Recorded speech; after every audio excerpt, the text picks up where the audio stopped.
శ్రీమాత్రే నమః. శ్రీ గురుభ్యో నమః. శ్రీ విశ్వవసునామ సంవత్సరంలో చివరి రాశి మీనరాశి.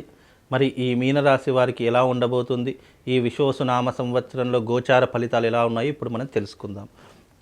ముఖ్యంగా మీనరాశి వారికి చతుర్థంలో గురు సంచారము, అలాగే జన్మస్థానంలో శని సంచారము, జన్మస్థానంలో రాహు సంచారము, ఇవి రెండూ కూడా నడుస్తున్నాయి. కనుక ఇక్కడ ఏమవుతుంది అంటే కనుక మీనరాశి వారికి చతుర్థ స్థానంలో గురు సంచారము అంత లాభదాయకమైనటువంటి జీవితం అనుభవించలేరు. ఎందుకంటే 4వ స్థానంలో గురు సంచారం ఆదాయానికి మించినటువంటి ఖర్చులు, అలాగే బంధుమిత్రులతో వైరం ఏర్పడము, బంధుమిత్రుల యొక్క మరణ వార్తలు ఎక్కువగా వినిపించడము, అలాగే ముఖ్యంగా స్థానభ్రంశము జరగడము, అంటే ఉన్న చోట ఒక చోట నిలబడేటటువంటి అవకాశం వీళ్లకు ఉండదు. ఎప్పుడూ కూడా వ్యర్థమైనటువంటి ప్రయాణాలు విపరీతంగా చేస్తూ ఉంటారు. అలాగే ధనము అధికంగా ఖర్చు పెడుతూ ఉంటారు. అలాగే వీళ్ళకి ఏంటి అంటే కనుక మానసిక చింతన అనేటివి విపరీతంగా పెరిగిపోతుంది, మనశ్శాంతి కరువైపోతుంది, డబ్బు యొక్క లోటు విపరీతంగా కనిపిస్తూ ఉంటుంది. సంపాదించేదంతా కూడా వ్యర్థ ప్రయాణాలకు, వ్యర్థమైనటువంటి ఖర్చులకు, పని పాట లేనటువంటి వాటికి విపరీతంగా ఖర్చులైపోతూ ఉంటాయి. ముఖ్యంగా సంపాదించినటువంటి ఆస్తి కావచ్చు, లేదా దాచుకున్నటువంటి ధనం కావచ్చు, ఇవన్నీ కూడా చేజారిపోయేటటువంటి అవకాశాలు ఎక్కువగా కనిపిస్తూ ఉంటాయి. ఇక జన్మస్థానంలో శని ఉన్నటువంటి కారణం చేత ఏలినాటి శని ప్రారంభమవుతుంది, అంటే జన్మ శని ప్రారంభమవుతుంది. ఈ సంవత్సరము ఇంకా చాలా బ్యాడ్ పొజిషన్లో ఉన్నటువంటి రాశులలో ఈ మీన రాశి ఒకటి అని చెప్పుకోవచ్చు. జన్మ శని ప్రారంభమవుతుంది. కార్యంలో ఎలాంటి ఇబ్బందులు, అనేక రకాల ఇబ్బందులు ఏర్పడుతూ ఉంటాయి. అదే రకంగా ఈ సంవత్సరము భార్యాపుత్రులతో వైరం ఏర్పడుతూ ఉంటుంది. అనుకున్నటువంటి పనులన్నీ కూడా ఆటంకాలు ఎదురవుతూ ఉంటాయి. కోర్టు కేసులు కావచ్చు, లేదు అంటే పోలీస్ స్టేషన్ వ్యవహారాదులు కావచ్చు, విపరీతమైనటువంటి ఇబ్బందులు ఎదుర్కోవాల్సిన పరిస్థితులు ఏర్పడతాయి. కనుక ఈ సంవత్సరము మీనరాశి వారికి చాలా దారిద్రంగా ఉంది అని చెప్పుకోవచ్చు. ఇంకా మీకు మెరుగైనటువంటి ఫలితాలు కావాలనుకున్నా, అలాగే మీకు ఉద్యోగంలో కానీ, వృత్తి వ్యాపారాదులలో కానీ, లేదు చదువులో కానివ్వండి, అన్ని ఇబ్బందులు ఏర్పడుతూ ఉంటాయి. చదువు మధ్యంతరంలోనే ఆగిపోయేటటువంటి పరిస్థితులు ఏర్పడుతూ ఉంటాయి. చేసే వృత్తి వ్యాపారాదులలో ధన నష్టం ఏర్పడుతూ ఉంటుంది.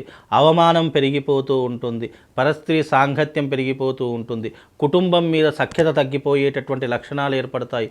పెద్దవాళ్ళంటే గౌరవం ఉండదు. ప్రతి ఒక్క చిన్న విషయానికి కోపం ఎక్కువగా రావడం జరుగుతూ ఉంటుంది. కనుక ఈ మీనరాశి వారు ఎవరైతే ఉన్నారో ఈ సంవత్సరం కాస్త జాగ్రత్తగా ఉండే ప్రయత్నం చేసుకోండి. అనవసరమైనటువంటి విషయాల్లో అస్సలు కలగజేసుకోకండి. వీలైనంత వరకు మీ పని ఏదో మీరు చూసుకునే ప్రయత్నం చేయండి. భార్య బిడ్డలతో సఖ్యతగా ఉండండి. కుటుంబంతో బాగుండే ప్రయత్నం చేయండి. మీరు ఎలాగైతే మీ జీవితాన్ని మలుచుకుంటారో అదే జీవితం ఇంకా కొన్ని రోజులు గడుస్తూ ఉంటుంది. కనుక మీరు వీలైనంత వరకు జాగ్రత్తగా ఉండండి. అలాగే ఆరోగ్య విషయంలో కూడా జాగ్రత్త వహించేటటువంటి ప్రయత్నం చేయండి. మీకు ఈ సంవత్సరం మెరుగైన ఫలితాల కోసము అరిష్ట నివారణ తంత్రయాగం చేయించుకోండి.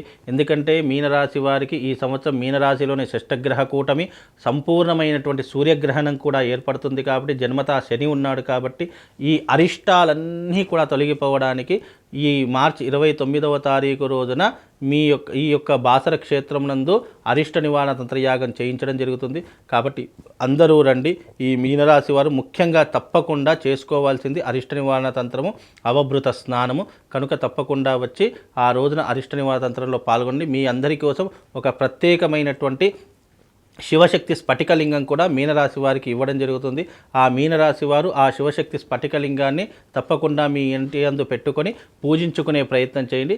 తప్పకుండా శుభం లాభంతో పాటు అదృష్ట యోగం కూడా తప్పకుండా కలుగుతుంది. ఇది మీనరాశి వారి యొక్క గ్రహ సంచారం, గోచార ఫలితాలు.